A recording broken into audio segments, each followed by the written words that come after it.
생활 SOC 복합화 사업. 스마트하게 계획하는 데이터 활용법. 생활 SOC, 국민들이 살아가는 데 필수적인 동네 인프라. 삶의 질을 높이기 위한 생활 SOC를 적재적소에 공급하기 위해서는 수요와 공급을 모두 고려한 현장 맞춤형 계획이 필요합니다. 생활에 필요한 어린이집, 도서관, 체육시설, 문화시설이 부족한 지역이 많습니다. 하지만 우선적으로 공급해야 할 시설을 결정하기 위해서는 지역마다 다른 여건을 잘 반영하는 것이 중요합니다. 이때 정부가 구축해놓은 플랫폼을 활용하면 생활 SOC의 위치, 이용 인구가 많은 곳, 서비스 사각지대를 데이터로 정확하게 확인할 수 있어서 보다 효율적이고 합리적인 지역 맞춤형 생활 SOC 계획을 수립할 수 있습니다. 본 영상은 지자체에서 직접 데이터를 활용할 수 있는 플랫폼을 소개하고 생활 SOC 사업 계획을 수립할 때 활용할 수 있는 방법을 기초편과 응용편으로 살펴보겠습니다.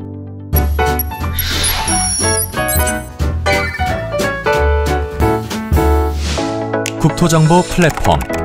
먼저 생활 SOC의 위치는 국토교통부 국토지리정보원이 운영하는 국토정보 플랫폼을 통해 확인할 수 있습니다.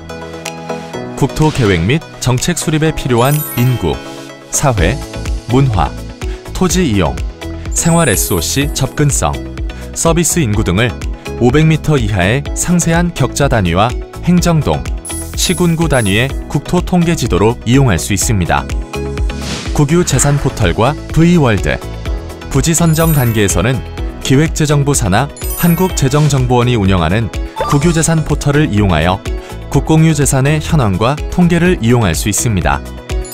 이와 연계된 V월드를 활용하면 3차원으로 실감나게 국공유 건물과 토지의 여건을 상세하게 파악할 수 있습니다. 국토연구원 인터랙티브 리포트. 국토연구원이 운영하는 인터랙티브 리포트를 이용하면 우리 집에서 가장 가까운 생활인프라 시설은 어디인지, 2040년 대한민국 인구는 어떻게 될지, 아이들이 많이 사는 곳은 어디인지 등 지역의 현안을 인터랙티브한 지도와 도표로 살펴보고 누구나 참여하여 의견을 개진할 수 있는 소통의 장으로도 활용할 수 있습니다.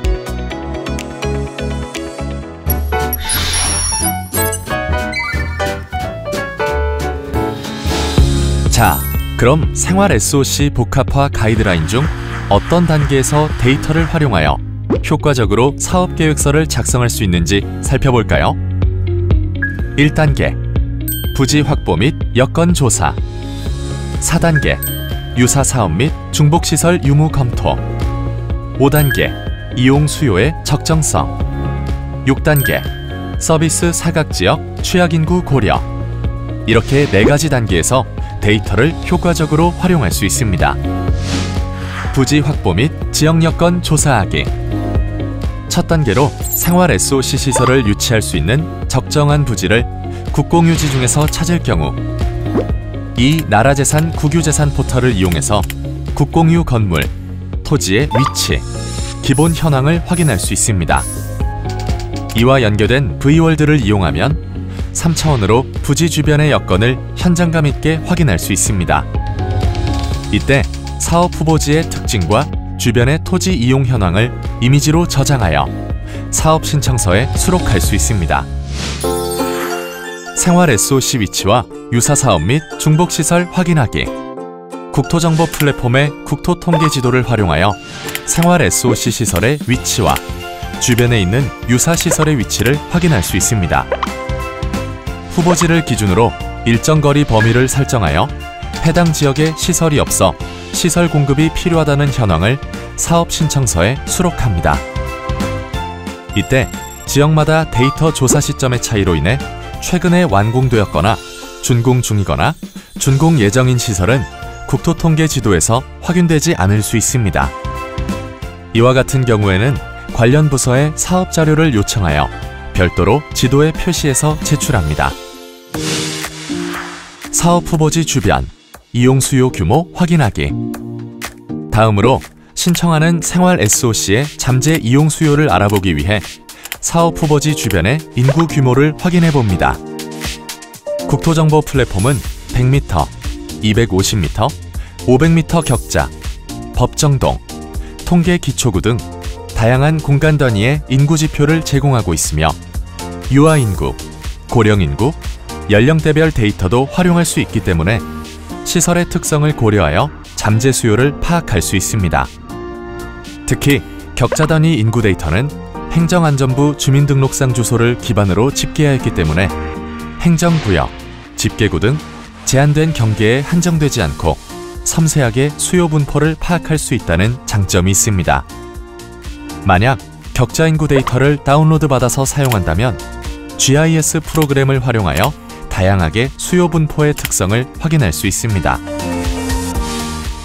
화면에 보이는 후보지는 주변의 인구가 약 15만 5천 명으로 유소년 인구 약 3만 명, 고령 인구 약 1만 명, 생산 가능 인구 약 11만 5천 명이 거주하고 있다는 것을 근거로 제시할 수 있어 생활 SOC 시설에 대한 이용 수요는 충분히 확보 가능하다는 것을 설명할 수 있습니다.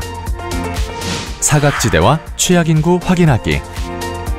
사업 신청서 작성 단계에서 생활 SOC의 사각지대와 취약인구를 고려하는 것이 중요합니다.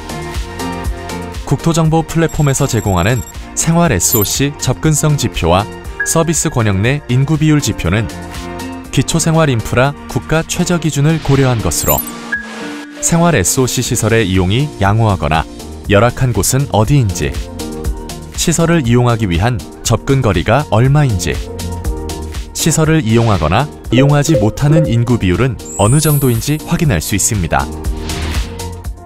예를 들어 공공체육시설로부터 500m 이내에 인구의 14.3%가 거주하고 있으며 1.5km 이내에 인구의 48.9%가 거주하고 있습니다. 이와 같은 데이터는 국토통계지도에서 다운받아 이용할 수 있고 2018 국토 모니터링 보고서에 수록한 지도와 표를 통해 확인해 볼 수 있습니다.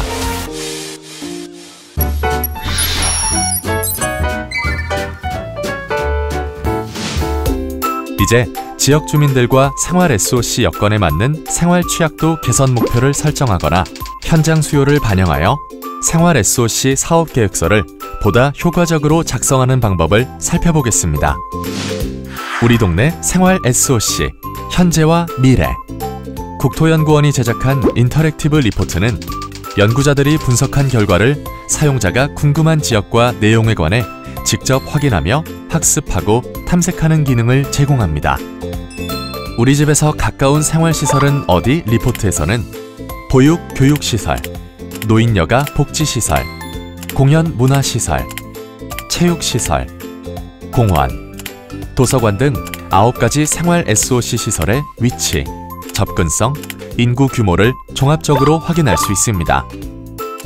특정 지역이 전국 평균, 해당 시군구 평균 대비 얼마나 양호한지 혹은 열악한지를 비교할 수 있으며 생활권 시설은 도보권, 광역시설은 차량 이동권을 기준으로 국가 최저 기준을 얼마나 만족하는지 확인할 수 있습니다.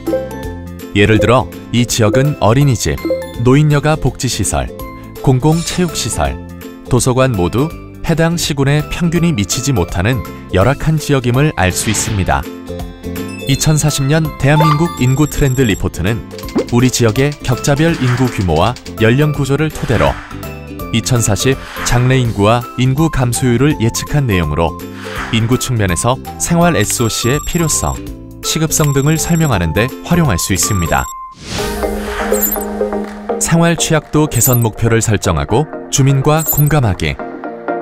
생활 SOC 복합화 사업은 우리 지역의 생활 SOC 취약도 수준을 인지하고 얼마나 개선할 수 있을지 목표를 설정하는 과정을 주민들과 함께 공감하는 과정도 중요합니다.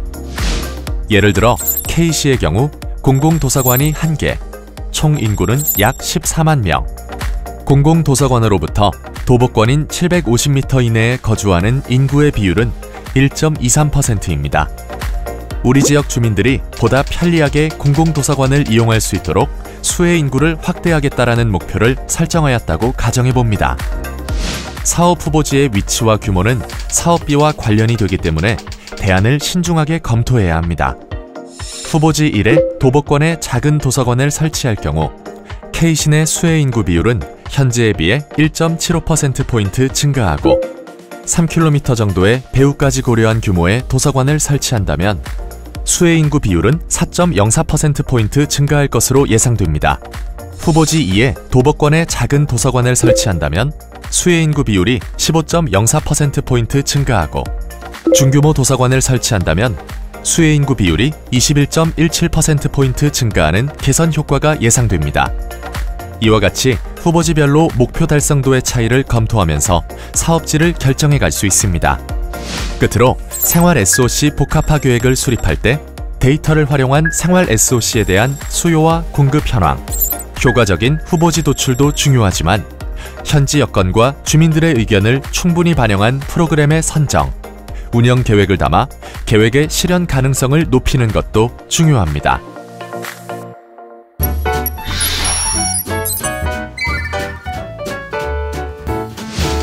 생활 SOC 복합화 사업의 10종 시설과 사례에서 활용되는 생활 SOC 시설 명칭과 분류가 달라서 어려워요. 국토정보 플랫폼에서 제공하는 시설과 어떻게 다르죠? 생활 SOC의 시설 명칭은 소관부처의 법률에서 정의하는 목적과 기능에 따라 조금씩 다르게 명명되고 있습니다. 시설의 명칭은 다르지만 유사한 기능과 서비스를 하고 있기 때문에 실제 지역에서의 운영 여건을 함께 고려하여 계획에 반영해 볼 수 있습니다. 예를 들어 건강생활지원센터의 경우 기존 보건기관이 위치하고 있는 수혜지역과 보건기관이 없는 취약지역을 먼저 파악한 후 건강생활지원센터 후보 입지 중에서 생활 SOC 복합화가 가능한 시설과 수혜 인구를 확인하시면 보다 효과적으로 계획을 수립할 수 있습니다. 생활 SOC, 국민의 삶의 질을 높이는 현장. 국민이 일상에서 체감할 수 있고 생활의 활력을 찾아주는 생활 SOC 사업이 발굴되어 국가 균형 발전의 밑거름이 될 수 있도록 데이터를 적극적으로 활용해 주시길 바랍니다.